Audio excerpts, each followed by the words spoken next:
Muy buenas tardes, bienvenidos a Para que Sepas aquí en A24, 6 en punto de la tarde. Una jornada muy particular en la República Argentina. Un paisaje diferente, Javier, el de este día 9 de mayo del 2024. Segundo paro general organizado por la CGT y con la adhesión de gran cantidad de gremios. A ver, alto acatamiento que vamos a ir analizando a lo largo del programa. Totalmente, exacto. Y a ver, en cada uno de los sectores fue un paro fuerte, obviamente, pero con algunas actividades que se estuvieron desarrollando en buena parte del país, aquí en la Ciudad de Buenos Aires, en el Gran Buenos Aires también. Hay gente que pudo viajar en colectivo y en otros medios, obviamente, taxis, remises o de algún sistema de aplicación, pero verdaderamente los trenes y los subtes no funcionaron al 100%. Exactamente, las grandes empresas, las grandes superficies, por ejemplo, de supermercados, en algunos casos no abrieron. Atención con el comercio más chico, el comercio de proximidad, atendido por sus dueños, que a lo mejor hoy atendieron al público.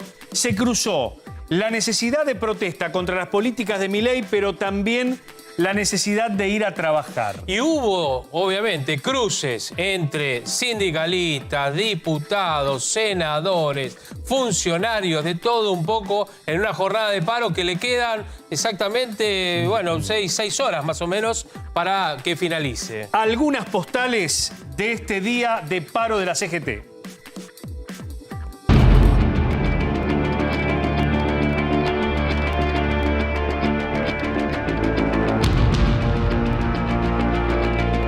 Cuando se decidió convocar al paro de hoy, fue votado por unanimidad.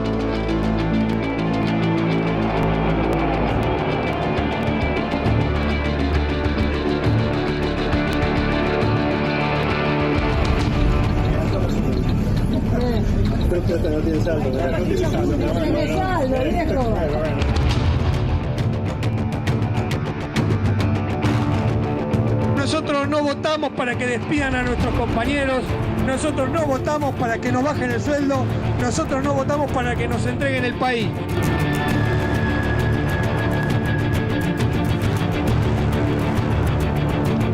En algunos casos fueron agredidos, les rompieron vidrios, les pusieron clavos migueletes en las calles para que se les pinchen las gomas.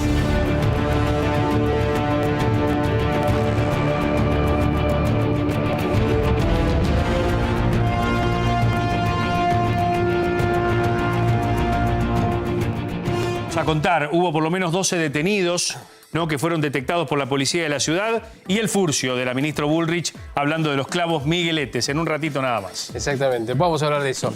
Todo está enmarcado también, el paro, por lo menos lo que ha dicho la Central Obrera, que también está vinculado, más allá de la cuestión económica, a la ley base, ¿no es cierto?, que todavía en ciernes se está tibiamente tratando en base a la comisión, o a la comisión en este caso, del Senado. Estela, ¿cómo te va? Buenas tardes. ¿Cómo estás?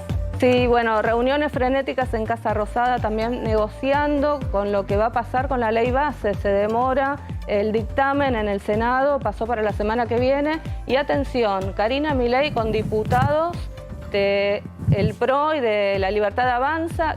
¿De qué se habló en esa reunión secreta en Casa Rosada? Bien. También pasaron gobernadores. Bien, de eso vamos a estar hablando y analizando y además dando algunos detalles más respecto de, a ver, ¿qué se prepara? La nueva reunión va a ser el próximo lunes. Exacto, y en instantes, A24 en Brasil, en el marco de las feroces inundaciones que azotan al hermano país. Luis Rosales con la última información. Luis. Si bien el agua baja lentamente, sigue la situación muy complicada, sobre todo en la capital del estado. Buenas tardes.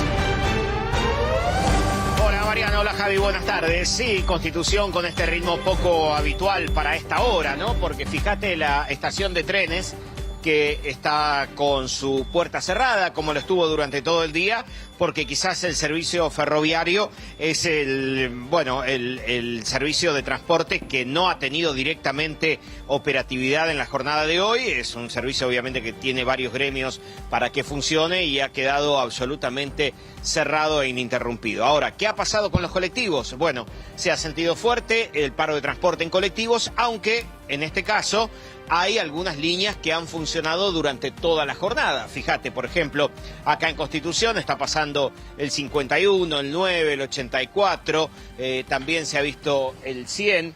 En definitiva, hay varias líneas que están circulando, pero parece ser un ritmo absolutamente diferente al habitual. A ver, quiero acercarme a la parada, a ver si antes que la gente suba a este colectivo podemos charlar un poco para ver cómo ha sido su día, a ver cómo han transcurrido toda esta jornada de paro, a ver si han podido ir a trabajar, llegado. Hola, ¿cómo estás? Buenas tardes.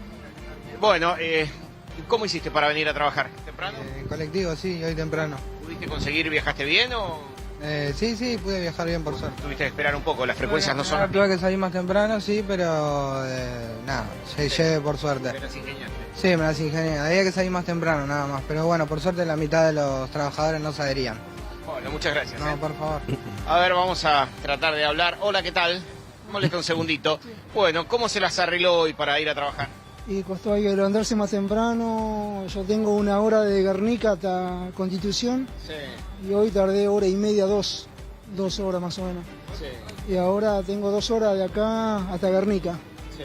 Así que sí, se complica el tema del viaje. ¿Qué reflexión le deja la jornada? Yo vine a trabajar porque pierdo presentismo, pierdo el día. Y aparte uno como que está mal visto. Y si no somos... Estoy en un mayorista de barraca y 90 y pico de % vino. 90 y pico % de empleados, pues. O sea, bueno, 3 turnos. Son las ingenieros. Para venir en auto, Uber, colectivo. Bueno, gracias, buen viaje.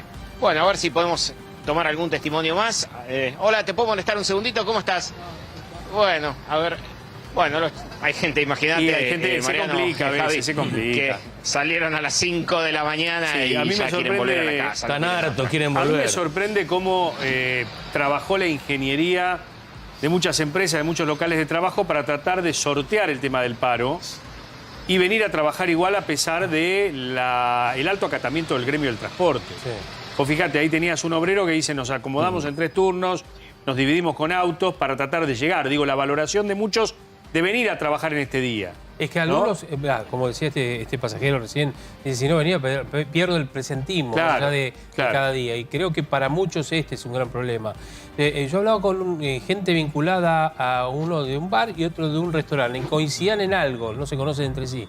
Me dice, si no trabajamos nosotros mañana por hoy, dice, es como perder de pagar una porción de alguna de las tarifas que nosotros tenemos de servicio de luz, de gas, bueno, de impuestos de la ciudad de Buenos Aires. Entonces, hoy se está haciendo el cálculo puchito por puchito. Es decir, algo que vos perdés es algo que no podés pagar. Sí, pero no nos olvidemos que, el derecho de huelga es un derecho constitucional.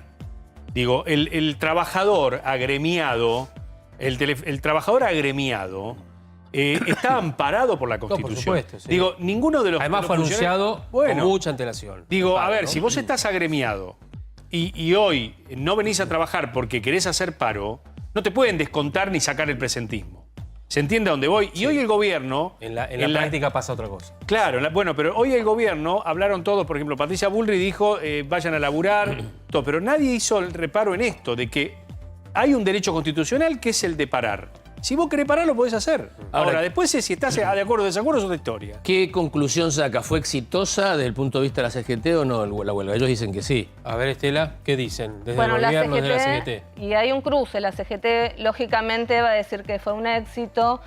Bueno, el paro de transporte fue casi total. Solo 69 líneas transitaron de una empresa específica. En el AMBA. En el AMBA.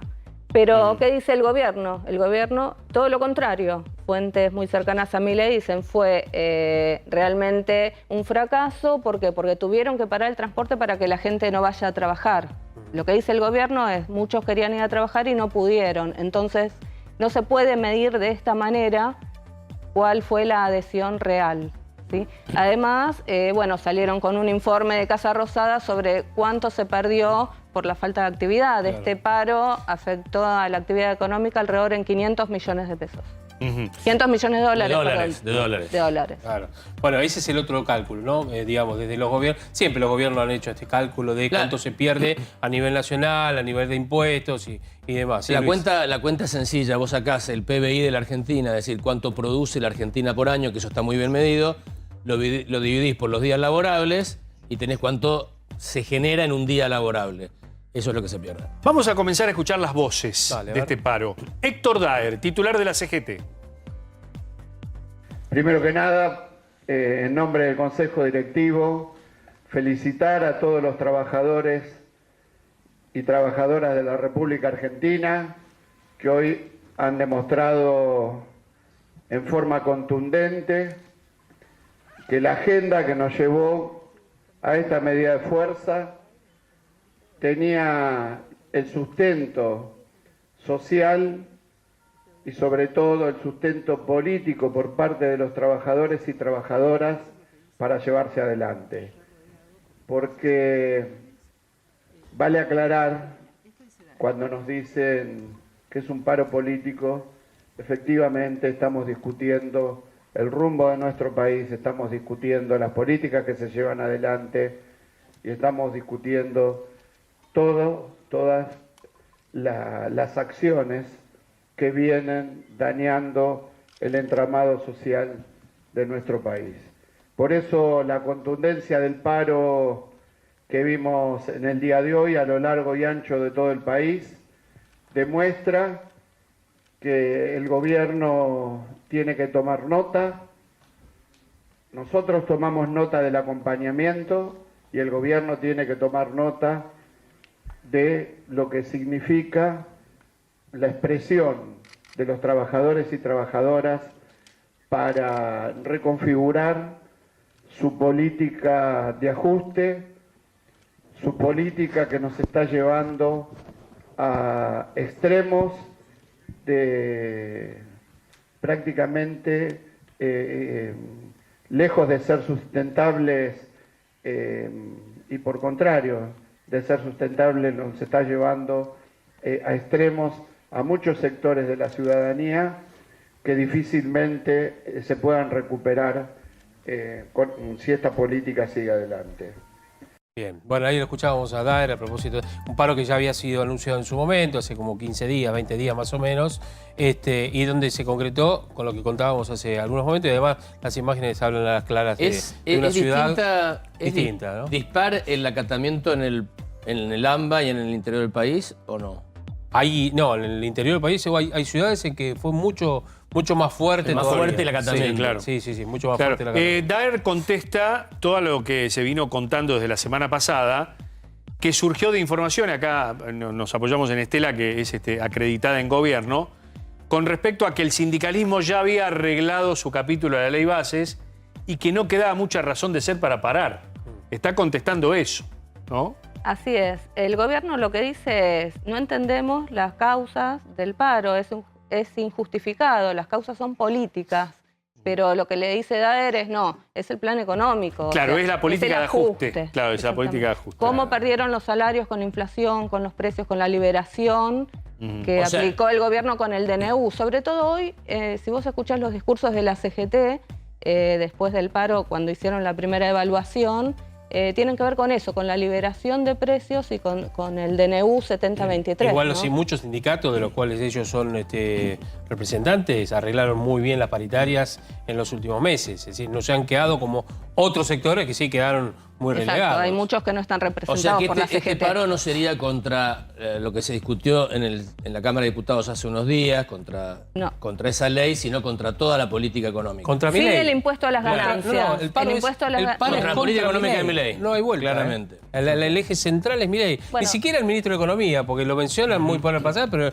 la punta del ovillo es Milei. Bueno, es un el caso ministro de bastante Economía también hoy tuiteó y en línea con Adorni y con el presidente Milei, Twitter fue la red X, fue donde se expresaron también muchos, ¿no? Este es un caso ¿Qué bastante... dijo Adorni? Adorni dijo, estos personajes que no pararon en el gobierno de Alberto Fernández y con el kirchnerismo, los relacionó con el kirchnerismo, con el peronismo y con ser sindicalistas ricos que no representan a trabajadores pobres.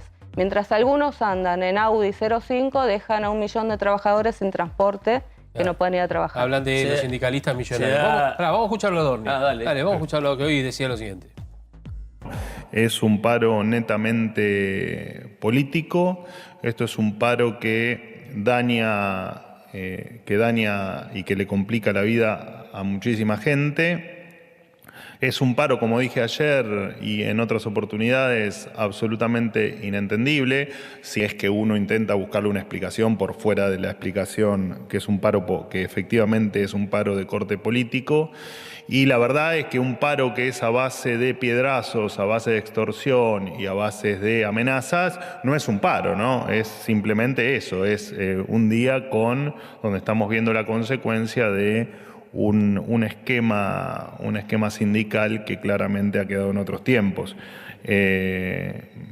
Hablan de acatamiento, ¿no? Qué difícil medir el acatamiento cuando efectivamente no te dejan movilizarte o no te dejan llegar a tu lugar de trabajo y además juegan con el miedo de la gente y con el miedo de empresarios a través de la violencia, ¿no? Y a través, como te decía recién, del amedrentamiento. Así que no, para nada nos sentimos traicionados. Creo que sí están traicionando, como lo han hecho, digamos, casi sin descanso.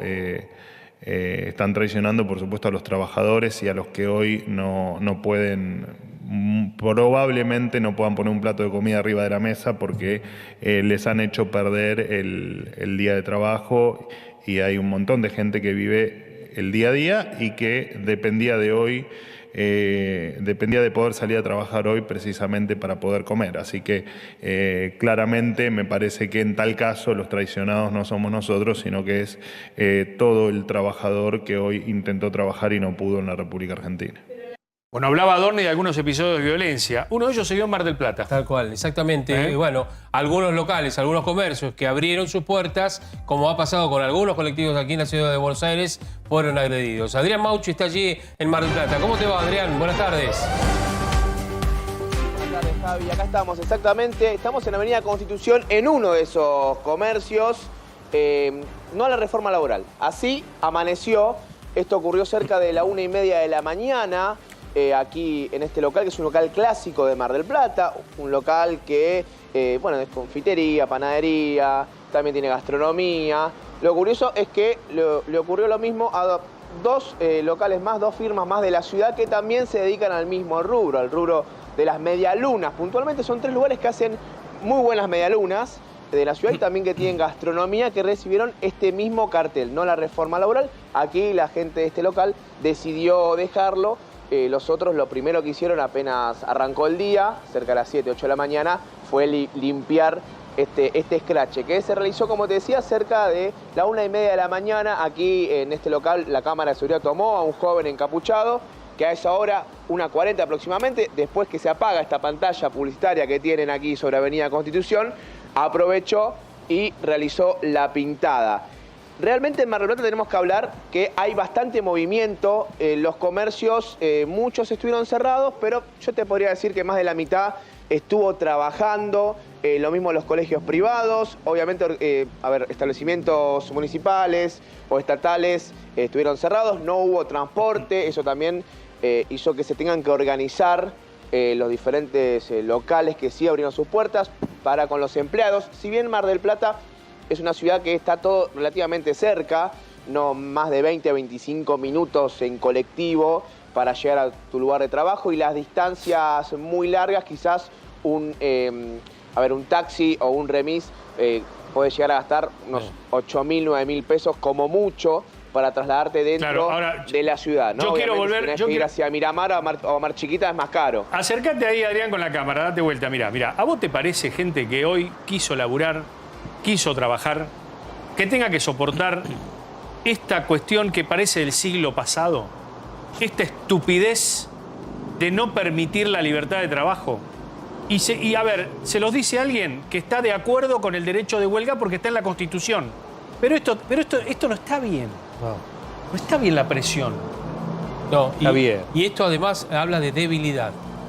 Cuando esto ocurre es porque hay debilidad. Porque si no se necesitara amedrentar, escribir, amenazar, lo que sea, es porque, hay una contundencia tan grande, lo que no estoy diciendo que no haya problemas económicos, salariales, hasta sociales, por supuesto que los hay, y estamos peor que antes, y esto es verdad. Ahora, en el sentido del paro, a eso es lo que me refiero, ¿no? Con la rotura de vidrios y demás. Adrián, a ver, ¿y cómo están? ¿Nos mostrás un poquitito a ver cómo están los otros comercios? ¿Están abiertos? ¿Están cerrados? ¿En qué calle estás vos ahí en Mar del? Bueno, estamos en este momento en la avenida Constitución, ¿sí? Hay algunos comercios, por ejemplo, enfrente nuestro hay diferentes locales, hay uno clásico de los alfajores que está abierto, al lado hay dos lugares que no abrieron sus puertas, tenemos también una pizzería que está a punto de abrir, un gimnasio en la esquina que está trabajando, veo también una pinturería.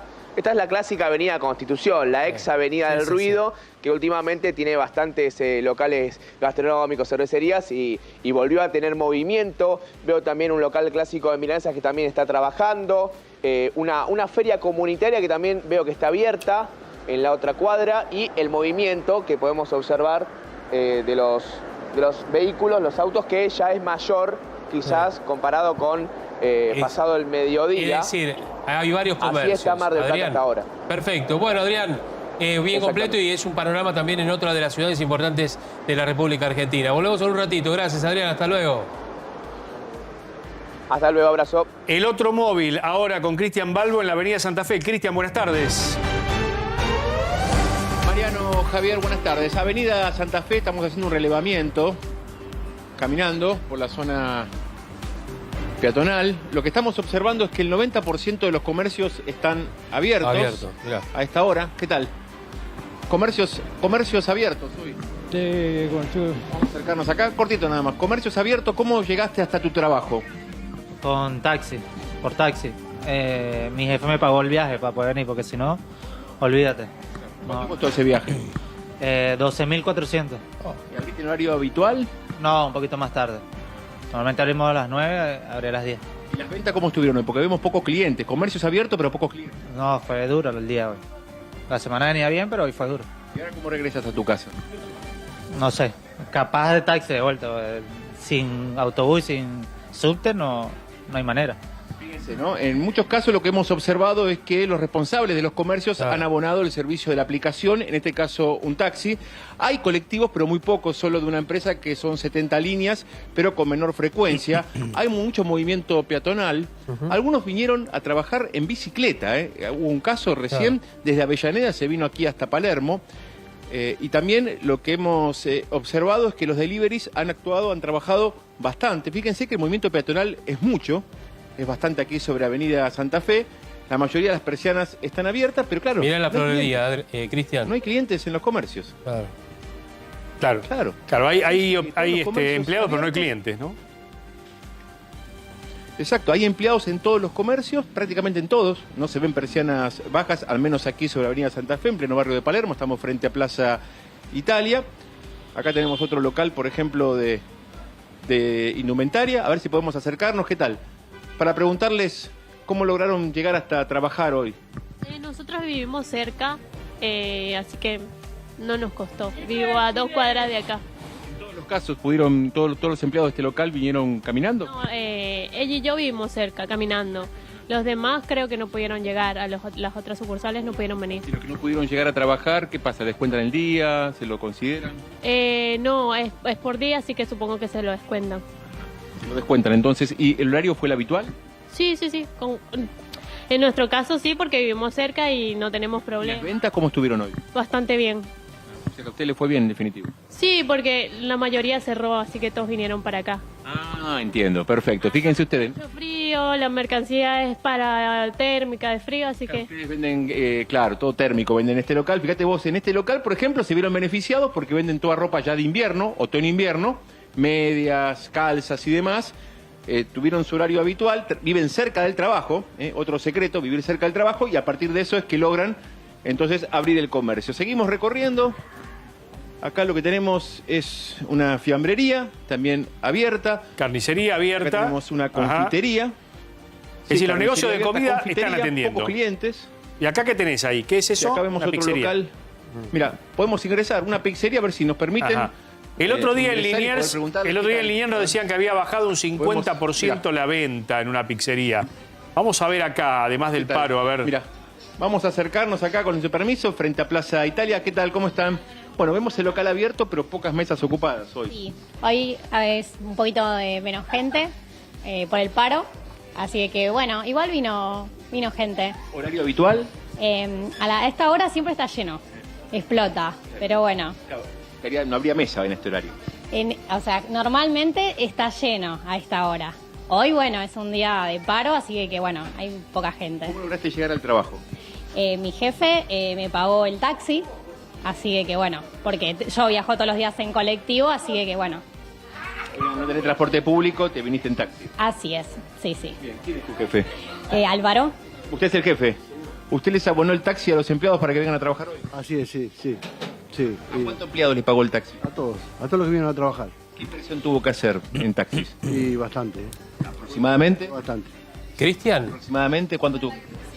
Unas 60.000 más o menos. 60.000 pesos en taxi para los empleados, sí, Javier. No, para preguntarle, a ver, ¿cuánto? Para ver, él tiene que erogar para que vengan a trabajar y me imagino después para que se vuelvan. ¿Es negocio abrir hoy, a pesar de la poca gente, pagándole a los empleados el taxi y demás? ¿Es más negocio o es una cuestión de que tiene que tener abierto? Pues si no, obviamente, no recauda nada. Excelente pregunta. Javier Díaz, desde el piso, se plantea así: al haber pocas mesas ocupadas y habiendo invertido 60.000 pesos en taxis, Perfecto. ¿es negocio abrir igual una jornada de paro? Y quizás no, pero bueno, tenemos que abrir. Nosotros tenemos una clientela de muchos años, entonces que aparte de la clientela que viene a la Feria del Libro, tenemos nuestros clientes de habitué, ¿no? La Feria del Libro abierta pese al paro. Hay que atenderlos igual, Claro. La idea es que esté abierto el local también, pues es una cuestión de imagen también, de que ustedes tienen abierto pese a la medida de fuerza. Así es. ¿Venden No menos acompañamos la desde el verano para acá? No la acompañamos. ¿Venden menos desde el verano para acá? Pregunta Mariano Yese. Sí, un poco menos. Sí. ¿Cuánto? ¿Qué porcentaje? Bajó un 30% más o menos. ¿Cuánto aumentaron los precios de verano? Precio tremendo, yo creo que un 100% todo, desde febrero hasta ahora, ¿no? Cristian. Un 100% todo. Una pregunta, la última mía por mi parte. ¿Qué piensa del paro? A ver, ¿qué piensa del paro? ¿Está bien? ¿Está mal? ¿Habría que hacerlo? ¿No? Su opinión de la medida de fuerza del día de hoy. No estoy de acuerdo con la medida de fuerza, no estoy de acuerdo. Creo que tenemos que trabajar todos para poder sacar el país adelante. Es la única manera que se termine todo esto de los paros. 2 paros en 2 meses tuvimos. ¿Con qué motivo? Yo quisiera saber qué motivo tienen ellos para parar todo un país como lo pararon. Porque no solo joden a la gente, sino joden al gobierno, a todo lo demás. Bien. Así que nosotros, mis empleados y nosotros no estamos de acuerdo. Estamos trabajando para poder salir adelante. Fíjense, estamos en un comercio frente a Plaza Italia, ahorita la Feria del Libro está activa y se da esta situación, ¿no? Pagó los taxis de todos sus empleados, no están de acuerdo con la medida de fuerza, hoy salen empatados porque hay pocas mesas ocupadas cuando generalmente todo esto está lleno. Seguimos recorriendo, ¿no? Pero es un poco el caso testigo en plena ciudad de Buenos Aires, en una jornada rara, por cierto, muy rara por el movimiento que se viene dando. Pero bueno, en este caso, una inversión en un transporte que es uno de los más caros hoy, porque la bajada de bandera está casi 900 pesos, Javier. Tal cual. Me quedo, además del dato de que pagó los taxis el señor y que está en contra del paro, de un 30% menos y un 100% de aumento de precios para un local gastronómico. Digo para entender cómo es la realidad económica de la Argentina, ¿no? Tal cual, pero así todo sostiene que el paro no ayuda. No, por supuesto. No sirve, no ayuda. Eso lo dice el comerciante. Pero bueno, es un comerciante obviamente que también tiene su visión. Bueno, Cristian, buen trabajo, como siempre. Volvemos en un ratito. Vamos a seguir recorriendo un poquitito más y ver cómo está la situación. Y además, ¿sabes qué? Vos que estás en un punto importante de la ciudad, el tema seguridad. Pues se viene la noche y todavía hay algunos colectivos funcionando. Dale. Perfecto. Hasta luego.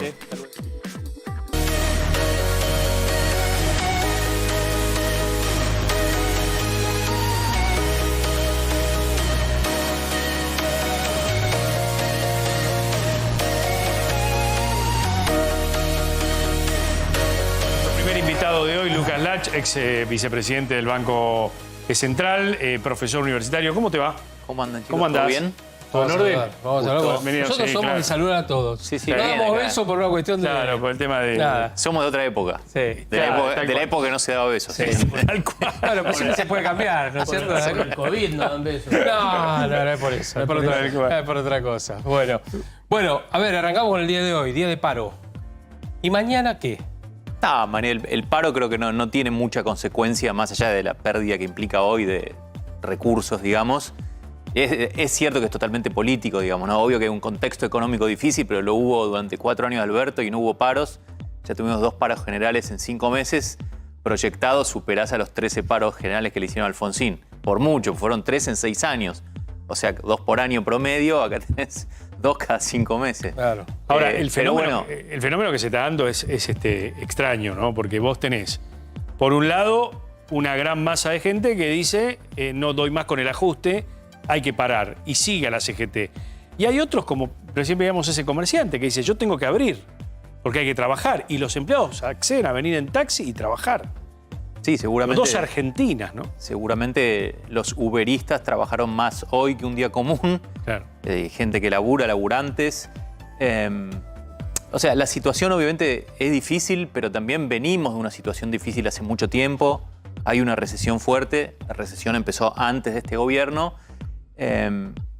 Y de nuevo, lo que uno no entiende por ahí es cómo algunas cosas, qué sé yo, en la ley bases estaba quitarle el aporte sindical obligatorio. Esto es, el que no está afiliado al gremio, le sacan 1 o 2%. ¿Qué está pasando? Se negoció con la CGT que no, de alguna manera se sacó. Aquellos que no lo ven, es un aporte que dice aporte solidario. Claro. Que no es solidario, porque si vos decís, no quiero aportar, no hay manera. Ahora, es un montón de plata. Vos pensás lo que es, si fuera 2%, el 2% de todos los sueldos de Argentina. Exacto. Eso aparte de la parte que va a obras sociales, que bueno, la administración de esas obras sociales a veces no es la mejor, aunque por bueno, ley. Sí, a partir igual del DNU de enero, es un mercado donde van a empezar a competir las obras sociales con las prepagas. Entonces eso creo que va a dar más, va a hacer que funcione mejor. Lucas, y siendo objetivos, a ver, sacate el traje de que fuiste del Banco Central, tus pensamientos actuales. ¿En qué tienen razón los sindicalistas o la oposición respecto de este tema de ley base y la situación actual? Primero hay como 2 cosmovisiones en el mundo del rol del Estado, ¿no? O sea, eso es algo que es verdad. Digamos, obviamente Milei es un extremo ideológico que privatizaría todas las empresas públicas, etc.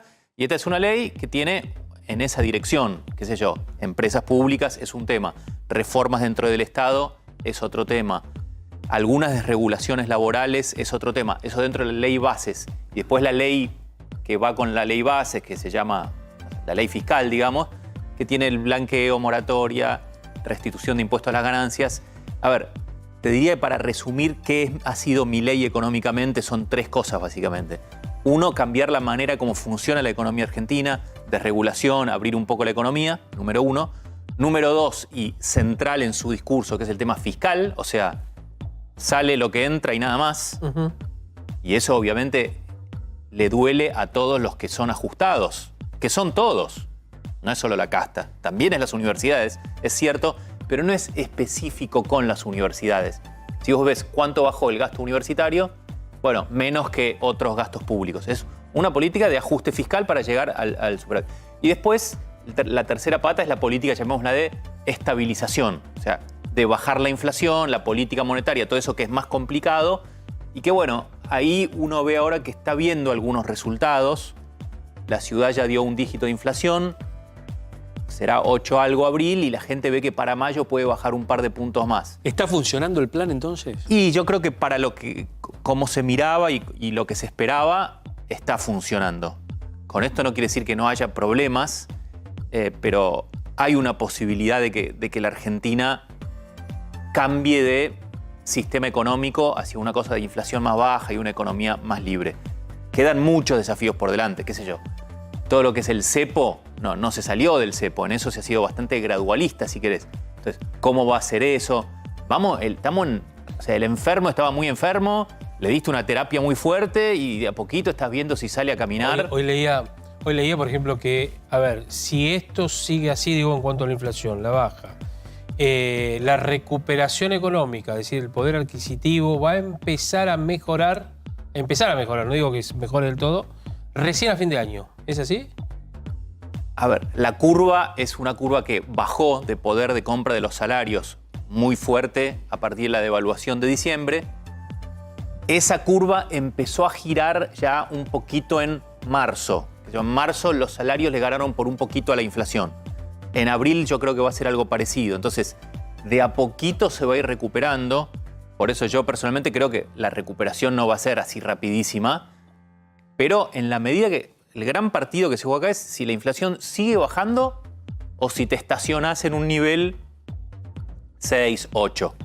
Si la inflación sigue bajando por debajo de eso, tenés una cantidad de efectos favorables. Uno, perdón. Ahí tienes agua, si querés. Sí. Tienes agua. Uno es... Son temas, a ver, son temas complicados. Sí, son temas complicados que se me puse nervioso. Me puse nervioso. Imagínate que al gobierno se le complica a veces. Se le seca la garganta. Se te seca, claro. El tema es si se estanca en 6 o 7. Por eso, esa es la discusión de los economistas. Cavallo sacó un post en su blog donde dice, che, no es tan fácil bajar de 6, hay que hacer otras cosas. ¿Por qué es bueno bajar de ese régimen que venías? Porque nos cambia la cabeza, los salarios empiezan a cambiar, Milei mantiene su popularidad. Si uno ve realmente que la inflación baja, los mercados dicen, che, esto está funcionando, prestémosle a Argentina, baja el riesgo. Entrás en un círculo virtuoso que la economía se recupera más rápido. Por eso el desafío de estos 2 meses, y por eso Caputo está tan enfocado en tenemos que bajar, cueste lo que cueste. A ver, si tengo que por un mes no hacer ajuste de las tarifas, no lo hago, porque quiero llegar a ese punto. En respecto de la segunda pata que vos hacías referencia, a lo fiscal, hay algunas críticas que dicen que es un tanto artificial esa situación, que no es sostenible en el tiempo, los déficits cero, todo eso. ¿Compartís eso? ¿Qué pensás de este tema? No, a ver, hay una parte que se puede dar vuelta, qué sé yo, jubilaciones, ¿no? El gasto jubilatorio es una proporción enorme del gasto nacional. Y eso bajó por la inflación que había. Ahora, a partir de ahora el gasto jubilatorio va a empezar a subir. ¿Por qué? Porque las jubilaciones se mueven de acuerdo a la inflación de 2 meses atrás. Entonces, si hace 2 meses la inflación fue 11 y este mes es 7, ponele, es 4 más. Entonces, de a poquito se va recuperando y eso es más gasto público. Y hay otras cosas que se cortaron, transferencias a provincias, obra pública. Vos pensás, ¿puede cortarse a 0 la obra pública? Ahora, ponele que un poco vuelva. De todos modos, ha sido tan fuerte el ajuste inicial. Esto, digo, Milei seguro no te lo dice porque por ahí cree otra cosa, pero te digo yo como economista, mi opinión. Aunque vuelva un poco el gasto, digo, es suficiente, digamos, Argentina con que llegue a una situación de lo que se llama equilibrio primario, que es te alcanzó la guita para el gasto público y te tenés que endeudar solo para los intereses. Es un logro fenomenal. Bueno, Menem 92. Por ejemplo. Se aplicó la convertibilidad y volvió a gastar. Es decir, bueno, no, pero la convertibilidad fue... A ver, yo creo que acá la verdad que Milei hace una diferencia. ¿Por qué? En algo que yo no coincido tanto con él. Es un talibán del tema fiscal. Es un tipo que le parece inmoral tener déficit fiscal. Y lo cree de verdad, no es que te lo dice para que lo creas. Es un tipo bastante transparente, Milei. Eso yo creo que tiene un efecto favorable, que es que la gente, cuando digo la gente también, los mercados le cree. ¿Y por qué es importante creerle a eso? Porque si vos pensás, che, este pibe va a resolver el tema del déficit, entonces no va a estar emitiendo papelito de colores los próximos años. Y si yo creo que el tipo no va a emitir papelito de colores, me refiero a dinero, deuda, etcétera, entonces le creo al peso argentino. Y eso mismo es lo que yo creo que está haciendo que el peso esté bastante estable. Hablo del peso libre, del contado con liquidación, está estable hace un tiempo. Es un cambio de expectativas que yo creo que tiene bastante que ver con Milei. Perdón, todas las ideas de liquidar el Banco Central y todo esto de la campaña, ¿dónde se ubican? Porque con el mismo fervor, Javier Milei creía, como cree ahora en el déficit cero, en el tema de liquidar el Banco Central. Y ahora resulta ser una herramienta muy útil en la política de Milei. Sí, digamos, cuando un político cambia de opinión y eso es para bien, es un gran político. O sea, quiero decir, la dolarización no se podía hacer. Hay un montón de obstáculos, hay un obstáculo legal también. Hoy Milei te dice otra cosa como modelo final de Argentina, que es la competencia de monedas. Entonces dice, bueno, de alguna manera eso es como una dolarización, porque va a haber un peso y si querés usas el dólar al final del camino. No es tan importante, lo que importa es ese camino difícil que estamos transitando ahora y creo que la verdad que la administración... yo habría salido del cepo al principio, no importa mi opinión personal, pero creo que están haciendo un buen trabajo en economía, Banco Central, en la cuestión del déficit y de un manejo monetario que mantiene el dólar y la inflación bastante tranquilos. Eso te quería preguntar, ¿cómo ves el proceso de acá a la salida del cepo? Porque en principio Milei habló de junio, mayo, junio. ¿Estamos cerca? ¿Qué falta? ¿Faltan 15.000 millones de dólares que le preste el fondo, que traigan fondos de inversión, que traiga Elon Musk, por decir un nombre? Hoy es la incógnita más importante en mi profesión de economista, si querés. A ver, obviamente que no va a durar para siempre devaluar al 2% el dólar oficial y otro, en algún momento tenés que ir a algo más normal. ¿Cuándo? Nadie lo sabe. Seguramente tienen algo en la cabeza, Milei, Caputo. Yo creo que un hito importante ahí es la negociación con el Fondo Monetario. No porque el Fondo Monetario te va a decir, toma, te doy 15 mil millones de dólares. No te va a dar eso, pero si el Fondo Monetario apoya a Argentina, dice va a haber plata, no sé qué, en ese contexto de mayor confianza, me parece que salir del cepo es más viable. Y creo que eso pasaría como una segunda etapa del plan económico, que tendrías un dólar con un poquito más de flotación. Estoy imaginando sin información. Pero Milei dice, no quiero plata del fondo, y esa es la duda. Entonces, ¿de dónde lo va a sacar? Bueno, pero la Está, plata por ejemplo, del el fondo, campo liquidando lo que debería la plata del liquidar. fondo es más que nada para decirte, los vencimientos de deuda con el fondo, no te preocupes que están cubiertos. Entonces eso te da confianza. Lo que digo es, en esa segunda etapa, creo que es más expansiva para la economía. ¿Por qué? Porque salir del cepo, que la gente pueda traer dólares, vender, comprar, te mueve un montón de cosas. Fíjate, el mercado hipotecario, por ejemplo. Ya empezás a ver crédito hipotecario.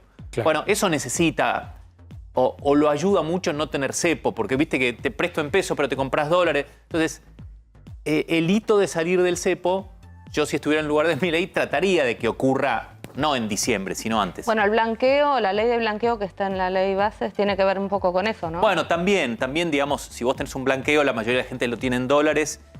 Si no hay cepo, la gente estaría más también tranquila de decir, bueno, blanqueé 150 lucas, que encima me sale nada, 5% de 50.000. Es lo que tenés que pagar por ese monto. Bueno, pero la puedo usar fácil, entrar, salir con el sistema bancario. Entonces, creo que daría un aire que hoy necesita la economía argentina. Ahora, Lucas, a ver, veíamos recién al comerciante, hay otros comerciantes que no abrieron, no pudieron o no quisieron. Se plegaron al paro más allá de los que se han adherido a la huelga. ¿Cuándo se empieza a ver la reactivación? Porque claro, estamos todos a la expectativa de eso, ¿no es cierto? Es decir, todo golpe al bolsillo, aumento de precio, de la tarifa y demás. ¿Cuándo se empieza? Porque si dependemos de la inflación, dependemos del fondo, dependemos de los bonos, la verdad no llegamos nunca. Es una gran pregunta. Milei claramente eligió un camino que es como... Perdón, por aquellos que a pesar de todo dicen, la verdad estoy muy mal. Pero, bueno, tengo una esperanza, una expectativa. Para mí, él eligió un camino que, de nuevo, te hago la analogía. Vos estás enfermo y podés decir, mira, te doy la medicina muy dura y vas a salir muy de a poquito. Otra es, tomate una aspirina y salí a correr. Milei eligió el primero, que es una medicina bien dura, te cuido, no salgo del cepo rápido, vamos a ver que cuando salgas estés bien sólido y bien sano. Esa es la que eligió Milei. Y eso quiere decir que tarda un poco más, desde mi punto de vista. Bueno, a Menem le llevó 1 año y medio, 1 año y 8 meses, ¿no? Menem, desde que asumió en mayo del 81 hasta la convertida, que fue abril del 91. Abril del 91. Estás en casi 2 años. Sí. Él dijo, Milei es duro, pero cuando salgamos salimos sólidos. ¿Cuándo es? Para mí es muy de a poco, pero dentro de poco. Muy de a poco, pero dentro de poco. Esa es mi visión. Muchas gracias, Lucas. Gracias, chicos. Gracias. Bueno, hoy tenemos un programa intenso. En un ratito, Juan Manuel Urtubey, ¿sí? Exgobernador de Salta, charlando con nosotros. En instantes, César Torres, secretario de Gobierno de Cava, para hablar de cómo fueron los operativos hoy y cómo también se prepara la ciudad frente al frío que ya está con nosotros. ¿Qué pasa, obviamente, también con las movilizaciones que están por venir también? Bueno, pero vamos a hablar un poquitito con el profe. Sí, vamos al profe. Viene la clase del profe, a ver. Hay varios temas. La clase del profe. ¿Quieren que pase al frente o no? Y sí, como siempre. Sí, paso al frente, pero es tu pizarrón. ¿De qué va? Pará, ¿de qué va? Porque tenés varios temas. Es tu pizarrón. Te voy a contar... ¿Con qué vas? De las proezas sexuales del expresidente Trump. ¿Te gusta o no? Bueno, Trump. ¿Proezas sexuales? ¿Sexuales? Porque eso fue lo que se discutió en la política norteamericana y en la justicia norteamericana en el día de ayer. A ver, Trump está siendo sometido, para lo que algunos, sobre todo sus seguidores y la mitad del país norteamericano, a una persecución judicial. Para la otra mitad de Estados Unidos está pagando o está recorriendo tribunales porque lo debe hacer. Pero los juicios son de los más diversos. ¿Te acordás que conocimos hace un tiempo una sentencia por la cual tenía que pagar una multa gigantesca por haber sobrevaluado su patrimonio? Sí. Ahora, en el día de ayer, en la justicia de los Estados Unidos, lo que se discutió es la posibilidad de que Trump haya pagado para cambiar testimonios en la justicia, para pagarle gente para evitar que esto dañara su imagen durante la campaña presidencial del 2016. Esta vez fue la palabra de Stormy Daniels, es decir, Daniela la Tormentosa. Una actriz porno. Una actriz porno, Sí. Daniela la Tormentosa, que contó detalles que no se pueden reproducir demasiado sobre la relación que mantenía con el presidente Trump, con el candidato a presidente Trump, el ultrabillonario en ese momento, y lo sigue siendo empresario, sobre todo de bienes raíces en la ciudad de Nueva York y en otras partes del mundo. Y es uno de los tantos juicios, son casi 20 juicios que tiene el presidente Trump. Porque en escándalos sexuales, ¿estamos hablando de abusos? No, son relaciones maduras, consensuadas, de gente mayor, consensuada. En este caso, seguramente mediante el pago de algún monto. Es decir, Trump salía con una actriz porno. Sí, o tuvo relaciones con la... ¿Pero esto fue durante la presidencia o antes? No, fue antes. Pero que parece contactada ¿Pero esta él mujer. estaba casado en ese momento? Sí, claro. Bueno, estaba teniendo su hijo. Te hago un punto ahí porque ahí es una diferencia. Acá en la Argentina, si pasara eso, muchos dirían, es un fenómeno, Es un langa. es un capo. En Estados Unidos, acordate de esta, Luis, Gary Hart era candidato a presidente en los Estados Unidos, le descubrieron que tenía un amante y Hart dejó de ser candidato y no pudo presentarse en ningún lado. Los tiempos... ¿Sabes quién lo cuenta eso? ¿Quién lo contaba mucho en sus monólogos? Enrique Pinti. Pero los tiempos han cambiado. Los tiempos han cambiado, la percepción de mantener o no relaciones, vaya a saber... Había un libro de Sidney Sheldon, que era Venganza de Ángeles, que trataba eso. Vaya a saber cuál era el acuerdo, el convenio que tenía con su mujer. Lo que quiero decir... Pero eso te arruinaba la carrera política. Pero ahora el no. pensamiento de los países verdaderamente civilizados, bien democráticos y demás. Es decir, a ver, si este tipo quiere ser candidato a presidente y engañó a la mujer con otra mujer o con quien sea, que la eligió él o se eligieron mutuamente, él no me va, perdón la palabra, pues no me va a cagar a mí. Entonces, ese es el pensamiento. Bueno, por algo la discusión en la justicia es si sobornó o no a esta actriz porno para que no contara su relación extramatrimonial. Ahora, los tiempos han cambiado por las redes sociales, los seguidores de Trump, viste cómo pasa en todos lados, los seguidores de Trump lo pueden ver, dicen... robando en la Quinta Avenida, rompiendo una vidriera y lo justifican por alguna razón.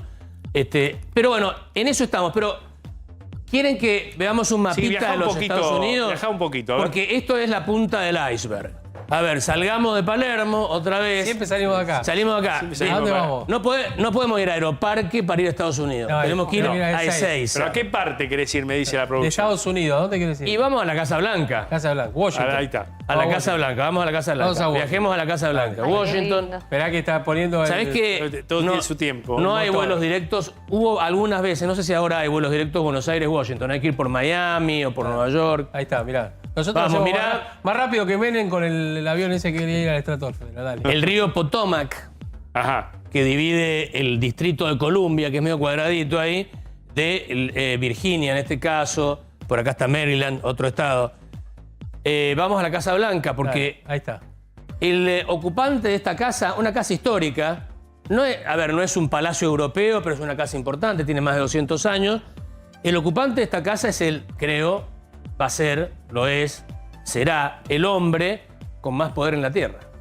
Sí. Y todo esto en este imperio tan particular que es Estados Unidos, que es imperial hacia afuera y muy democrático hacia adentro, es raro, es un César que se elige cada 4 años y se lo puede mandar Ayer veíamos el oro de Putin. Bueno. Y los palacios de... Pero a diferencia de Putin, que Putin desde hace un tiempo ya no pone en juego su poder en las elecciones, aquí se ponen absolutamente en juego.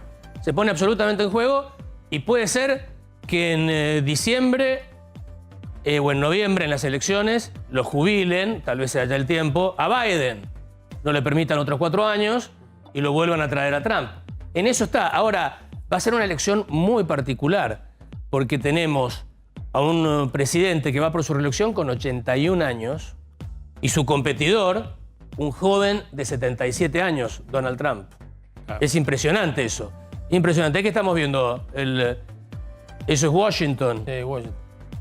Para los que no conocen Washington, es nuestro próximo invitado, lo conoce muy bien a Washington, que lo estoy viendo por acá. Es una ciudad impresionante, planteada para ser capital de un imperio, porque hay monumentos por todos lados que parecen que fueran, no sé, de la antigua Roma o de Atenas, todos neoclásicos. Pero salgamos de Washington y mostremos el mapa de los Estados Unidos y vámonos para Cleveland, en el estado de Cincinnati. No, perdón, para Cincinnati, en el estado de Ohio. Menos mal que le cagaste, ya estaban poniendo a prueba. Cincinnati, estado de Ohio. Se complica en tiempo real. Mira, no es tan lejos. ¿Sabes por qué? Porque ahí van a resolver en julio, ese va a ser el primer granito de la campaña. En julio, el 15 de julio, los republicanos eligen su candidato en la gran convención. ¿Viste que hacen como una gran fiesta donde todos participan? Y ahí los delegados que han sido elegidos en las diferentes primarias en todos los estados de la Unión Americana consagran a un candidato. Ya está prácticamente listo, que va a ser un trámite para que Trump sea consagrado como candidato a presidente por parte de los republicanos. Y viajemos a Chicago, en Illinois, allá en los Grandes Lagos, allá un poco más al norte. ¿Va a ser la primera vez en la historia que vuelve un presidente ya derrotado en una reelección? Que gobernó porque... A ver, de la historia contemporánea. Historia contemporánea, sí. Hay un caso en la historia, estuve leyendo, no me acuerdo cómo bien, pero del siglo XIX. Claro, porque generalmente se retiran, se van a sus vacaciones, su residencia de verano, chau. Los presidentes. Bush, por ejemplo. Bueno, ahí vamos a Chicago, divina Chicago, ya te contesto. Acá, en agosto 19, o el 19 de agosto, se va a celebrar la convención demócrata, en la cual los delegados elegidos en todas las internas o las primarias de todos los estados del Partido Demócrata van a consagrar casi otro trámite al presidente Biden para su reelección. Es decir, ahí van a estar consagrados los dos y empieza la campaña. Ahora, respecto a lo que decís vos, un rasgo, un dato bastante particular de la política norteamericana es que una vez que jubila un presidente, de ser el hombre más poderoso de la Tierra, el comandante en jefe del ejército más grande del planeta, pasan a la nada políticamente. Dejan de tener prácticamente nada de influencia. Ahora, rápidamente para terminar, ¿cómo están las cosas? Las últimas encuestas le dan una ventaja de entre 1 a 6 puntos a Trump por sobre Biden. Las últimas encuestas. Contundente. ¿Y sabés qué influye mucho? Por eso termino con lo que empezaba. Estas cosas que le pasan a Trump en la justicia. Hay ciertos sectores de los Estados Unidos, sobre todo la comunidad negra, los afroamericanos, los latinos, que sienten que Trump está sufriendo en carne propia lo que les pasa a ellos. Que hay un sistema muy armado por los blancos ricos para perseguir la justicia y otros. Lofer. Sí, exactamente. Y que Trump está siendo una víctima como lo son ellos día a día con la justicia americana. Y esta es una de las principales razones por la que sorprendentemente este multimillonario le está ganando a Trump el voto a Biden el voto latino y el voto negro. ¿Crees que va a ganar Trump? ¿Crees que...? Y falta un tiempo, porque Biden es el presidente y si depende cómo funcione la economía. Ahora, el principal freno que tiene Biden es Biden. Es su edad. Es la edad, y los furcios que comete. Los furcios que comete todo el tiempo. Es un hombre grande, pero bueno, Trump es mucho más ¿Tiene apoyo del Partido Demócrata o hay también diáspora? Bueno, siempre se baraja la posibilidad de que en la convención se utilice un mecanismo no muy usado, que es los delegados que han sido elegidos para votarlo a Biden elijan otro candidato. Biden por alguna razón diga, gracias muchachos, no puedo, no quiero, y esos delegados elijan a otro u a otra. Bien. Y se está hablando de otra. Atenti con Michelle eso. Obama. Exactamente, lo hemos dicho acá. Veremos si llega. Clarísima la clase, profe. Gracias. Muchas gracias. Venite, Luis, venite. Bueno, atenti porque lo venimos anticipando. El tema de cuando para el transporte aparecen los microstruchos, los remises truchos. Y parece que esa es una foto preocupante de Granburg. Y allí está Gabriel Prosperi. Gaby, ¿cómo te va? Buenas tardes. Hola, ¿cómo andan?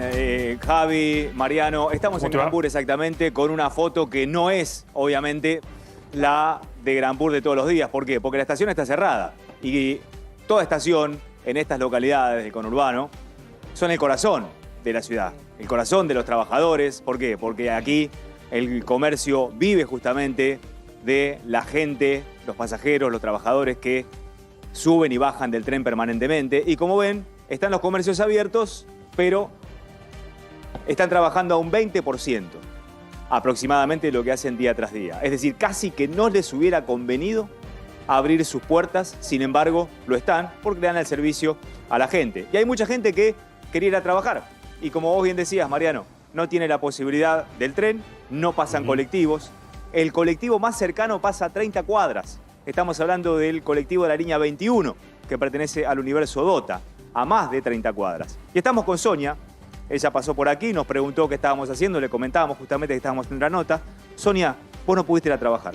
No pude ir a trabajar por el paro del colectivo y lo caro que se van los Uber, porque también, está bien, capaz que haya demanda, pero también aprovechan la oportunidad de... Pero es la realidad de mucha gente. Por ejemplo, vos intentaste con una aplicación ir a trabajar. ¿Y cuánto te salía? Me salía 12.000 pesos irme hasta Pilar, pero 12.000 pesos para ir, 12.000 pesos para volver. ¿Cuánto haces por día en tu trabajo?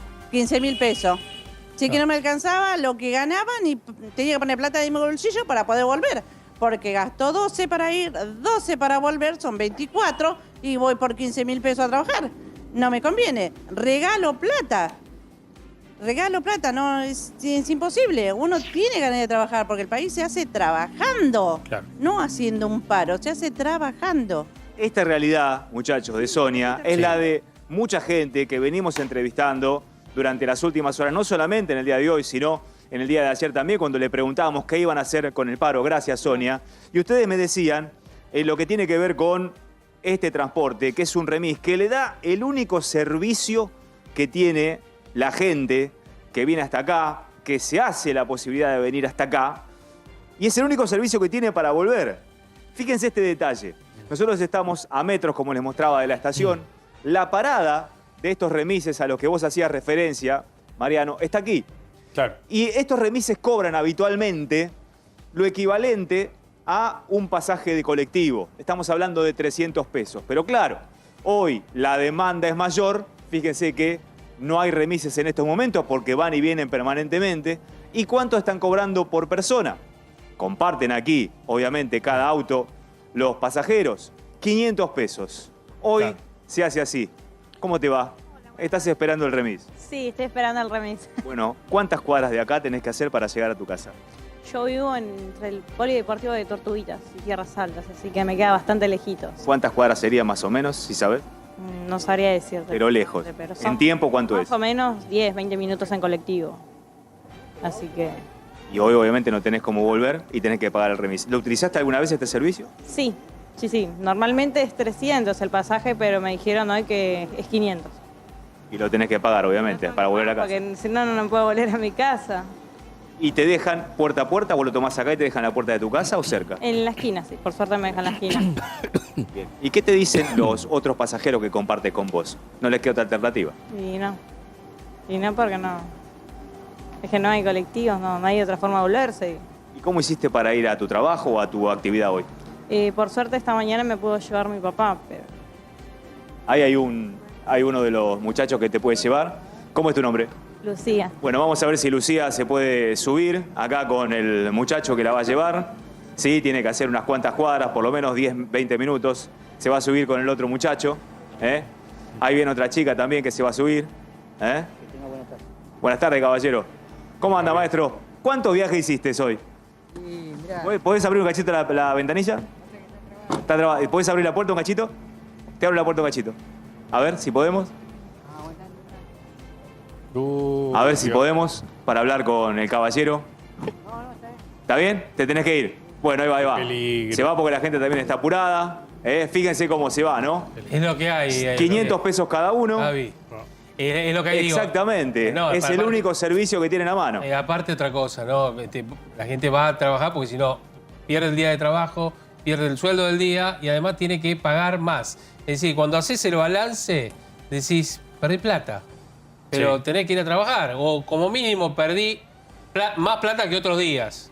Porque tenés que decir, bueno, no me alcanza, tengo que pagar el remis, claro. Entonces no como ese sanguchito que me como al mediodía, no lo puedo hacer, llevo algo de casa y buscamos la vuelta, ¿viste? Bueno, esto es lo que pasa también por el tema del paro, entre otras cuestiones. Pero bueno, Javi, es lo que hay y lo que Javi, tenemos la también. mayoría de la gente que toma colectivos, que toma tren, son gente que se para la olla día tras día. Cuentapropistas, como esta señora que escuchábamos recién, Sonia, que trabaja de limpieza en una casa, en un barrio cerrado, que tiene que ir día tras día. Es decir, le pagan por jornada. Sí. Una pérdida de una jornada para ellos es mucho. Significa tal vez 2 o 3 comidas parando la olla en casa. Por eso es que nosotros venimos a estos lugares en donde de alguna manera siempre se las rebuscan. ¿Por qué?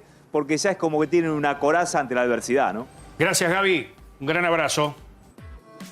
Hasta luego, muchachos. Bien, las postales de este día de paro, ¿no? De todos los costados. Además, las postales y el costo, ¿no? De un paro y además también de la situación económica. Bueno, y vamos a hablar de la situación económica, vamos a hablar de política, por supuesto, con el ex gobernador de Salta, Juan Manuel Urtubey. ¿Cómo le va, Urtubey? Buenas noches. Gracias por haber venido. A ustedes. Bueno, usted que fue mandatario y sabe de los problemas, de las bonanzas también. Hoy, a ver, ¿qué es lo que está viendo en el corto plazo? Vamos a arrancar por ahí, ante la necesidad de que algo se vea y algo mejore. Hoy lo que estamos viendo, particularmente hoy, es la consecuencia de la falta de diálogo de un país en donde, con muy buena voluntad, se trata de traer la solución a los empujones. Entonces, si no hay acuerdos, primero, tenés estos problemas. Segundo, cuán sostenible en el tiempo son las políticas públicas que llevamos adelante. Y ese es el gran problema argentino, porque no se trata solamente de tratar de hacer las cosas bien, que indudablemente venimos de un desastre de administración en el anterior gobierno, tratar de ordenar las cosas. Hay que hacerlo con acuerdos para poder sostenerlos en el tiempo, porque el grave problema de la Argentina es que no tiene previsibilidad. La Argentina tiene que volver a ser un país previsible. Y un país no es previsible cuando depende de la voluntad de una persona que unilateralmente te va a arreglar los problemas del país. Pero entonces, no se fue, ese a ver, es el pero no drama. se fue de mambo Milei con el ajuste teniendo en cuenta, bueno, usted es peronista, teniendo en cuenta la heterogeneidad social que tiene este país. Esencialmente, el problema es que no es sustentable porque es de mala calidad el ajuste. Primero, fuiste a achicar en lugares en donde no tenés que achicar. Jubilaciones, obra pública. La pregunta es, ¿no pagas las jubilaciones o las pagás congeladas o menos de la actualización prevista? Segundo, terminás con la inversión pública. La pregunta es, ¿cuál es la justificación de la existencia de un Estado que no cumple con sus obligaciones básicas? Entonces, ¿el problema cuál es? ¿Cuánto sostenés eso en el tiempo? Nos sentemos a ver a dónde está el ajuste. Aproximadamente el 13% de los recursos son nacionales y el 24% de los recursos que se ajustaron son provinciales.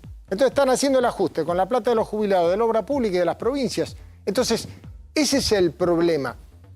Aparte de eso, este tipo de políticas no funcionan en ningún lugar del mundo porque la cuestión práctica, la palma de mi mano es la economía. Este es el Estado que es gigantesco. Hay que achicar el Estado. ¿Qué es lo que hacen? Las políticas para achicar el Estado te terminan achicando la economía. Entonces, cada vez el Estado te queda más grande. Sos un perro mordiéndose la cola que cada vez vas a tener que ajustar más y más y más y no te va a alcanzar. Pero ¿y cuál era la solución? A ver. Lo que hay no que sé hacer si la solución es Milei, pero es expandir la economía con responsabilidad fiscal. Esto es, expandir la economía es salir de políticas de ajuste, pero no a costa de la irresponsabilidad fiscal. Pero ¿y cómo se hace teniendo en cuenta el despilfarro que dice el gobierno que había en el Estado Nacional, provincia? Primero, no despilfarres, punto uno. Una cosa es no despilfarrar y otra cosa es ajustar las jubilaciones o terminar con la obra pública. Si hay corrupción, manda presos y obviamente suspende los contratos en donde efectivamente haya corrupción. Pero cuando tenés que... La Argentina necesita un Estado porque no tenemos resueltos los problemas. La Argentina no es la ciudad autónoma de Buenos Aires. Bueno, pero ahí el presidente está en las antípodas con el tema del Estado. Es decir, definitivamente. No quiere el Estado en nada. Claro, el problema es... En nada. ¿Quién te va a resolver? En Salta, en mi provincia. ¿El mercado va a resolver en la ruta de acceso a un pueblo? ¿El puente de acceso a un pueblo que se cayó por una tormenta? No lo va a hacer. El agua potable en Ranchoñato tampoco. Hoy lo que estamos discutiendo, por ejemplo, una de las cosas que se discuten en la ley de bases, que es la privatización de Aerolíneas Argentinas, que es la privatización de AISA. Si tenés problemas con que estuvo mal administrado, administralo bien, responsablemente. Pero si las obras de agua y saneamiento solamente se van a hacer donde sean rentables, olvídate. Yo lo sufrí eso en mi provincia y tuve que terminar estatizando una empresa que solamente hacía obras en donde tenía rentabilidad. Fue noticia nacional, las comunidades de pueblos originarios sin agua, sin ningún tipo de servicio. ¿Por qué? Porque no eran rentables. Sí. Pero perdón, ¿y por qué las provincias no se tendrían que hacer cargo de los problemas, por ejemplo, viales, puentes? Claro. Y sí se tiene que hacer cargo el Estado nacional. Primero, tenemos rutas nacionales. Hay rutas que son nacionales, correcto, pero hay otras que son provinciales. Sí, el problema ¿cuál es? Depende también del Estado Tenés una nacional. Argentina en donde la composición del gasto respecto de quién paga una cosa y quién paga la otra es prácticamente 70-30. Las provincias prácticamente atienden el 70% de lo que se llama gasto consolidado. ¿Por qué? Porque le tenés que pagar el sueldo a los docentes, a los médicos, a los enfermeros, a los policías, a todo. O sea, gran parte del gasto público está ahí. ¿Cuál es el porcentaje del total de los fondos que administran las provincias? El 30%. Entonces, algo no cierra. Si tenés que atender el 70% de los gastos y tenés el 30% de los ingresos, hay algo que está mal en la Argentina. Pero no hay mucho gasto en sueldo porque hay mucho empleado público en las provincias. Claro, mira, demasiado, digo, no mucho. Es posible. ¿Demasiado? No, pero posible yo administré, no. por eso es parte de lo que ya se viene hablando de pero hace ¿sabés cuál es el problema? un montón de años. Yo te cuento, yo administré una provincia durante 12 años. Está bien, no es de las provincias de mayor cantidad de empleados públicos, es cierto, está en el promedio nacional. El 95% de los empleados de una provincia que está en la media nacional son docentes, médicos, enfermeros, policías, jueces o algún otro servicio esencial de eso. Entonces la pregunta es, ¿a dónde achicas eso? Sí, tenés que cerrar una escuela. Pero tenés que cerrar un hospital. ¿cómo generás empleo privado para que el Estado no sea el gran... Lo que tenés que hacer es otra cosa que no se discute en la Argentina, es cómo yo planteo federalismo económico. Acá solo se discute federalismo fiscal. Esto es, ¿quién maneja la plata? El gobernador, el intendente, el presidente. Me tiene sin cuidado. Lo que hay que generar son condiciones económicas para que haya actividad. Hoy, por ejemplo, y ahí vamos a política tributaria. Yo tengo un emprendimiento agroindustrial. Ese emprendimiento radicado en mi provincia tiene un 30% menos de rentabilidad que acá cerca. ¿Por qué? Justamente por el impacto de los fletes, por el impacto del impuesto sobre impuesto. ¿Por qué? Porque nuestra política en la Argentina es pésima en el sentido de alentar la generación de inversión y de empleo. ¿Por qué? Porque castigás la generación de empleo registrado y eso es lo que hay que hacer. Entonces, ¿cómo se crece? Todo lo que hoy está planteando el gobierno nacional en el proyecto que se está discutiendo en la ley bases para aquellos que inviertan un piso de entre 200 y 900 millones de dólares, hacelo para las pymes. Si vos haces eso para las pymes, automáticamente tenés crecimiento. 2/3 del empleo privado en la Argentina lo dan las pymes. Entonces la pregunta es, esta teoría del derrame en donde vos vas a ayudar a aquel que invierta entre el piso es variable a determinación del Poder Ejecutivo, porque recordemos que originalmente ese proyecto tenía un piso de 1.000 millones de dólares. La pregunta es, ¿cuántas empresas en la Argentina pueden invertir 1.000 millones de dólares? Si esta fórmula es tan, no digo sencilla, pero es la única palabra que a mí me surge, es tan sencilla, ¿por qué no lo hizo el peronismo y ganó las elecciones? Porque son unos irresponsables. ¿Quiénes? Que desde el peronismo, una enorme irresponsabilidad, se dedicaron a gastar mucho más de lo que tenían y aparte no promovieron la actividad productiva. Entonces, ¿el problema cuál es? Lo que se dice en la Argentina es decir, bueno, hay que ir al ajuste porque lo otro no funcionó. No, esto fue un populismo irresponsable y esto es un ajuste salvaje. Esto no es bueno y esto tampoco. La Argentina, veníamos por la banquina de la izquierda, pegamos un volantazo y nos fuimos a la banquina a la derecha. ¿Por qué no vamos por el pavimento? ¿Por qué no hacemos lo que hacen todos los países serios del mundo? Claro. Ese es el problema. Ahora, para el cambio, Urtubey, buenas tardes. Para el cambio de un modelo a otro, porque la Argentina viene reiterando este error del gobierno último de hace bastante tiempo. Sí, es correcto. No es solo Alberto Fernández, sino en general nos salimos de un esquema perimido también en el mundo entero, que tiene como principal protagonista el Estado, mucho despilfarro, descontrol, bastante irresponsabilidad desde todo punto de vista. Tal vez hacía falta este volantazo. Correcto, pero nos pasamos de rosca hacia la otra banquina. Si pegamos el volantazo y nos quedamos arriba del pavimento, probablemente era más sustentable este camino. Estamos a tiempo de que lo sea y espero que lo pueda hacer. Y este tipo de problemas que tenemos hoy pueden ser llamados de atención que permitan hacer sustentable algo que, como bien decís, no es un tema de 1, 2, 3, 5 años. Ahora, pareciera décadas haciendo esto, ¿no? que Milei está evolucionando hacia posiciones más moderadas, porque de los primeros proyectos que salieron, se podaron, se discutieron en el Congreso, habría un atisbo, un inicio de lo que usted plantea, Urtubey, la idea de empezar a negociar. Espero que así sea. De todos modos, lo que hoy se está discutiendo, a mi juicio, la privatización de aerolíneas, de radio y televisión argentina y demás, yo creo que si tenés problema en la administración de una empresa, ocupate que sea administrada profesionalmente, pero no se trata de... El problema es como una antigüedad discutir si el Estado es más grande o un Estado más chico. Yo quiero un Estado eficiente, y un Estado eficiente es el que gasta menos y hace más. Claro. Ese es el concepto de eficiencia, Claro. porque en definitiva, países que tienen menos niveles de desarrollo relativo que otros necesitan motores de desarrollo. Lo hizo Estados Unidos para crecer y salir de una gran crisis. ¿Qué hizo? Generó motor de desarrollo. Bueno, la Argentina tiene que hacer eso. ¿Qué opina del pacto fiscal que están negociando la mayoría de los gobernadores, no todos, con el gobierno nacional? De hecho, hoy estuvo el gobernador de Salta en Casa Rosada con el ministro Guillermo Francos, en el medio de este debate de la ley Bases, que se postergó hasta el martes, ¿no? Porque no se están poniendo de acuerdo. Hay muchas provincias que no están de acuerdo con el retorno del impuesto a las ganancias y tampoco con el capítulo del RIGI, que hablábamos Yo creo que recién. estamos... ¿Qué opina usted? Yo, como te decía, lo del RIGI me parece que es algo que, si lo aplicásemos, porque mirá qué loco, ¿no? Mientras estamos diciendo que aquel que invierta más de 200 millones de dólares te va a pagar de retiros personales, los directivos, 7% de ganancias, no el 35%. Las empresas van a pagar un 25% de ganancias. No van a poder ser gravadas con otro tipo de impuestos, ni provinciales ni municipales. Mientras pasa todo eso, estás reponiendo ganancias. O sea, no es sustentable. Autonomía a las provincias. Claro, por eso, pero aparte no es sustentable una cosa con la otra. Mientras estás gravando un sector de medianos ingresos, estás desgravando a sectores de altísimos ingresos. O sea, no tiene lógica. Sí me parece que hay que ir a un pacto fiscal y hay que ir a una reforma en un país que tiene 170 impuestos, muchos de esos impuestos sobre impuestos. Y una de las cosas que hay que discutir es lo que me planteaba recién, es cómo yo le doy a aquellos que tienen una enorme responsabilidad de gasto, más responsabilidad en recaudación. Claro. Está estudiado a más distancia entre el que recauda, pasa en una familia, en una empresa y en un gobierno. A más distancia entre el que recauda y el que gasta, más déficit. Entonces, ¿qué es lo que hay que hacer? Que asuman las provincias que tienen mucha responsabilidad de gasto, en términos de que tienen muchas responsabilidades públicas, mayor responsabilidad de ingresos. Y seguramente la cosa puede empezar a caminar. Muchas gracias, Juan Manuel. Por favor. Gracias, Juan Manuel Urtubey. Gracias. Bueno.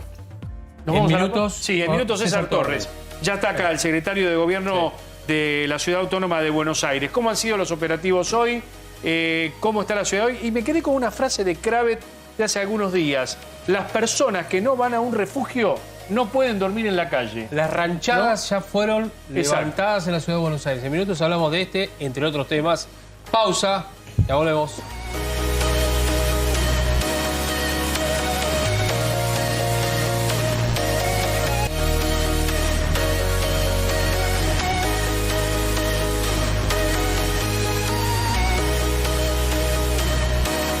Bueno, faltan 14 minutos para las 8 de la noche en todo el país.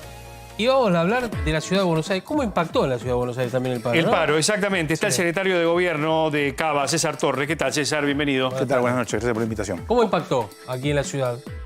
Al no haber transporte es un paro fuerte. para mí no festejable, digamos, lo que ocurrió desde el discurso de la CGT.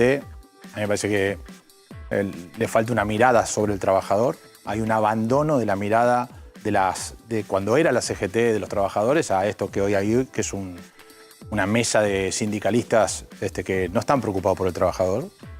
Pero yendo a la pregunta... ¿Y por qué están preocupados, perdón, para ustedes? En realidad, digamos, hace mucho tiempo, digamos, se perdió la idea de la defensa del trabajador, hace muchísimos años.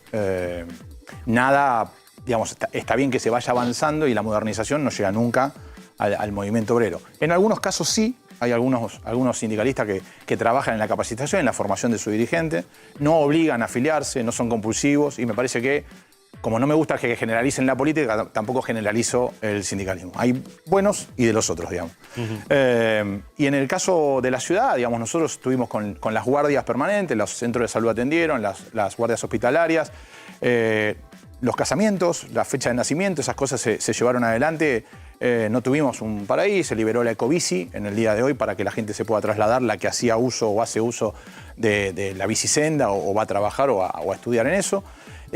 Acompañamos un poco la posibilidad de la gente que quería ir a trabajar desde la ciudad de Buenos Aires, obviamente con una mirada preocupante por esto que está pasando, porque cada vez que hay un paro, como te decía, no se festeja, va en contra del crecimiento del país, golpea mucho.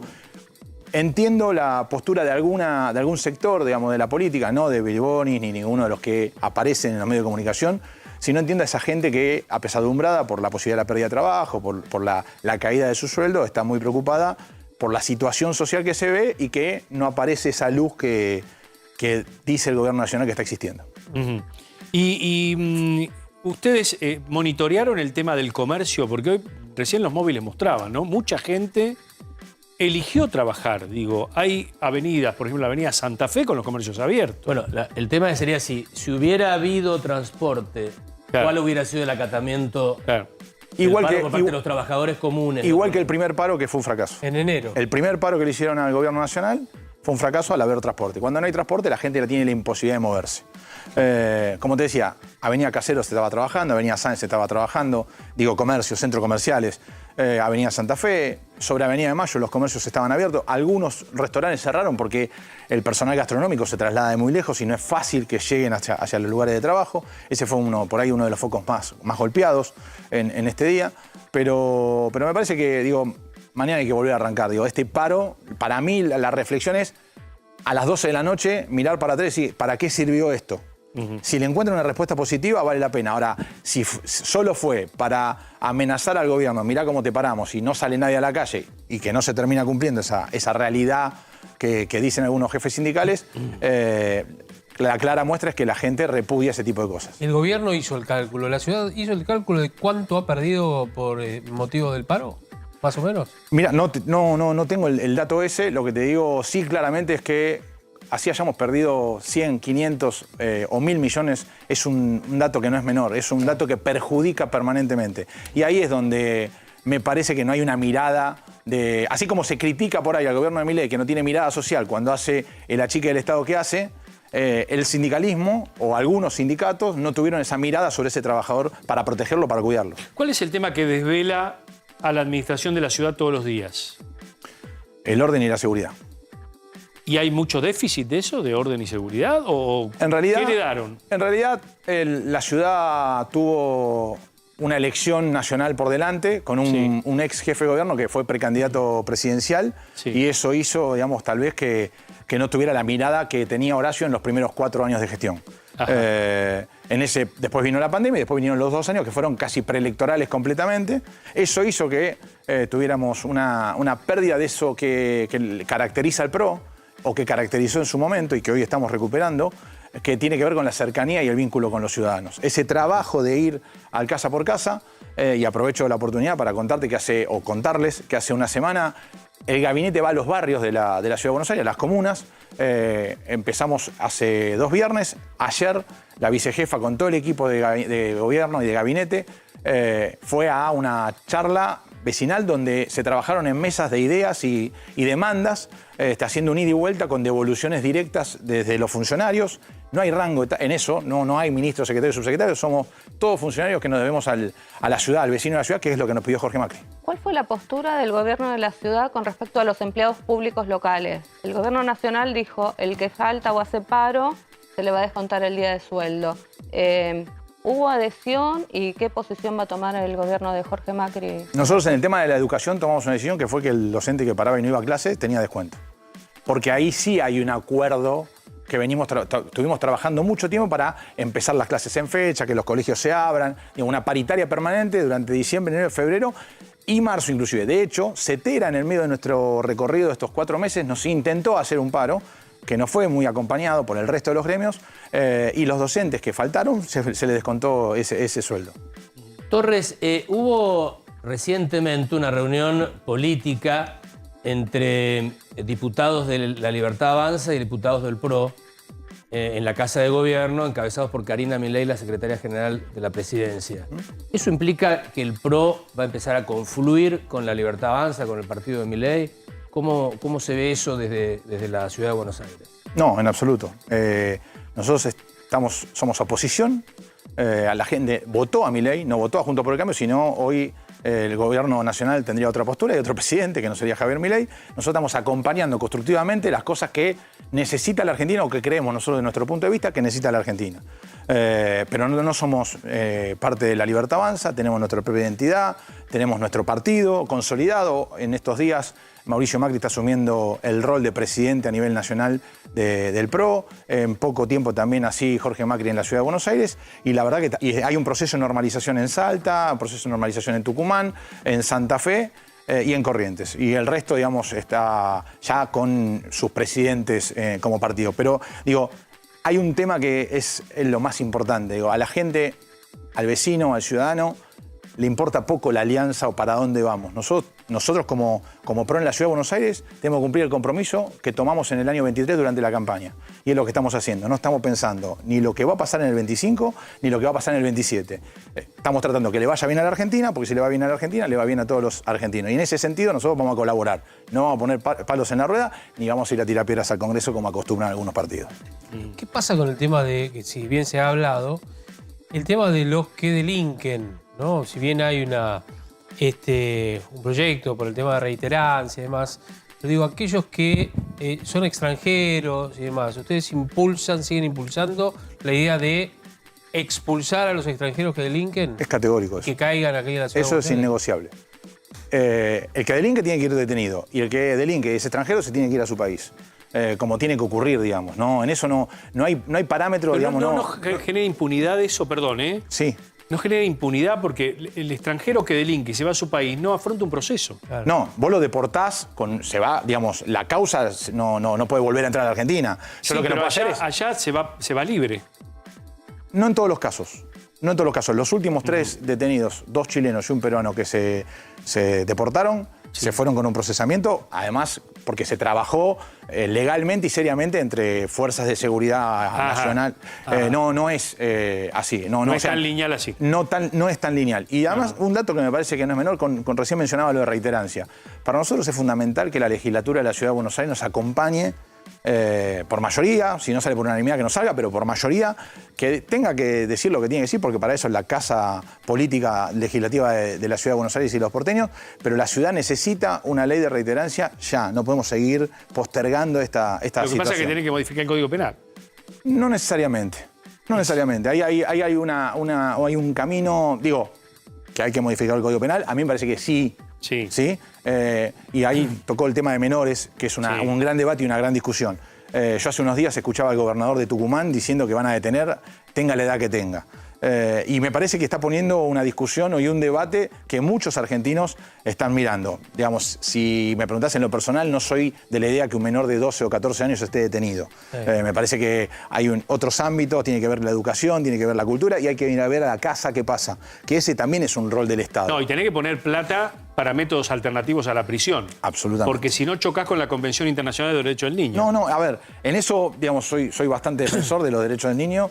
Trabajo bastante cercano al Consejo de Niñez adolescencia y familia de la Ciudad de Buenos Aires. Me parece que hay mucho por hacer, hay un gran trabajo hecho, pero tenemos que seguir mejorando Sí, pero en un menor, casi infanto juvenil, no te estoy diciendo de más de 12 años, más de 13 años si quieren, que comete un homicidio, no puede volver a la casa y entregárselo a los padres como está ocurriendo ahora. Pero tiene por que eso, haber un proceso en el cual, a ver, ese menor entienda lo que hizo, ¿correcto? Y entienda el castigo que puede tener o que debe tener.